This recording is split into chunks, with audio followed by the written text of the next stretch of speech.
గజ్వేల్లో Congress party ఖాళీ అయ్యాల 36 మంది ఎంపీటీసీలు ఈ రోజు కాంగ్రెస్ పార్టీకి గెలిచిన 36కు 36 ఎంపీటీసీలు,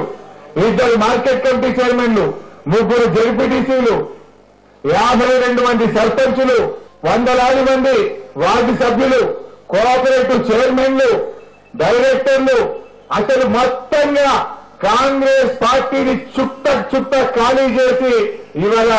నర్సారెడ్డి గారు, దేవేందర్ రెడ్డి గారు, 3 జెడ్పీటీసీలు అందరి నాయకత్వంలో పూర్తి స్థాయిలో టీఆర్ఎస్ లో చేరడానికి వచ్చేసినటువంటి మా కార్యకర్తలందరికీ, ముఖ్య నాయకులకు పేరు పేరున హృదయపూర్వకంగా నమస్కారం. 1984 తర్వాత అత్యధిక మెజారిటీతోని సింగిల్ లార్జెస్ట్ పార్టీగా తెలుగు నేల మీద, తెలంగాణ గడ్డ మీద అవతరించినటువంటి తెలంగాణ రాష్ట్ర సమితి